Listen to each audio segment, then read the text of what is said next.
সরকারি জমি, সেই জমি দখল করে বেআইনি নির্মাণ, একের পর এক দোকান তৈরি হচ্ছে এবং সেই খবর আমরা দেখাই। সেই খবরে বাধা দিতে গেলে পুলিশ বাধার মুখে পড়ে। ধূপগুড়িতে শেষমেশ ভেঙে দেওয়া হলো বেআইনি দোকান। দেখুন।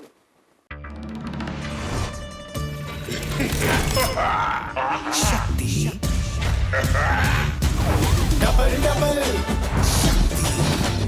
डबल डबल शक्ति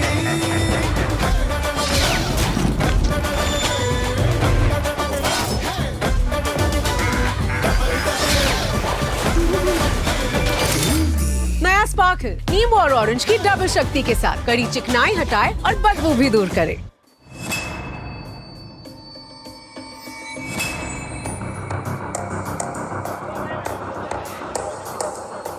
জলপাইগুড়ির ধূপগুড়ি এখানকার ঝুমুর এলাকার পাশ দিয়ে গিয়েছে ৪৮ নম্বর এশিয়ান হাইওয়ে।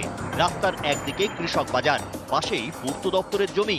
সেখানেই নজর জমি হাঙরের।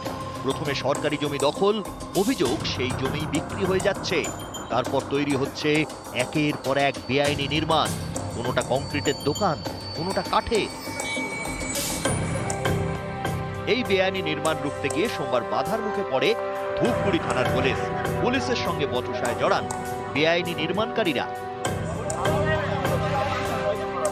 শেষমেশ পুলিশ বেশ কয়েকটি দোকান ভেঙে ফেলে, নির্মাণের কাজও বন্ধ করে দেয়। পুলিশ এসে বাধা করতো যে এখানে দোকান করা যাবে না, পিডব্লিউর জায়গা, তাহলে এইখানে দোকান হচ্ছে না, তার মানে ওইদিকে তো বন্ধ হবে। আমি তো দখল না, আমি তো কিনে নিয়েছি। কার কাছে কিনছেন? যার কাছে দখল ছিল তার কাছে। কার কাছে ছিল তখন? সুশীল রায়, ওর কাছ থেকে আমি নিয়েছি। কত টাকা দিয়ে কিনছো? ৬০,০০০ টাকা। আর আপনি জানেন না যে এটা পিডব্লিউডির জায়গা? এটা তো পিডব্লিউর জায়গা, আমি জানি যে দরকার হয় তো আমি ভেঙে দেবো বলে দিছি।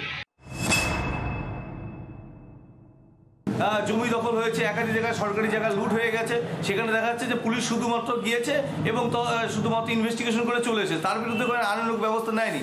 আসলে বকলমে তৃণমূল কংগ্রেসের নেতাদের অঙ্গুলি হেলনেই পুলিশ চলে এবং পুলিশের কাজ হচ্ছে টাকা তোলা, রাস্তার থেকে গাড়ি দাঁড় করিয়ে টাকা তোলা। যে এই পুলিশের বিলম্বিত বোধদায়ের জন্য পুলিশকে সাধুবাদ জানাই। সরকারি জায়গা যে কেউ দখল করতে পারে না, এটা বেআইনি। পুলিশের কাজে কখনো কেউ কখনো বাধা দিতে পারে না। পুলিশ পুলিশের কাজ করবে, ঠিক আছে। যদি পুলিশকে কখনো বাধা দেওয়ার চেষ্টা করে, অবশ্যই তার বিরুদ্ধে ব্যবস্থা গ্রহণ করবে প্রশাসন। ধূপগুড়ি ব্লকের অন্তর্গত ঝুমুর এলাকায় কৃষি বাজারের সামনে সরকারি জমি দখল করে চলছে অবৈধ নির্মাণ, এমনই অভিযোগ পেয়ে সেখানে পৌঁছে যায় ধূপগুড়ি থানার পুলিশ। এমনকি অবৈধ নির্মাণ কাজ বন্ধ করে দেয় সেই এলাকায়। জলপাইগুড়ি ধূপগুড়ি থেকে রকি চৌধুরী, নিউজ 18 বাংলা।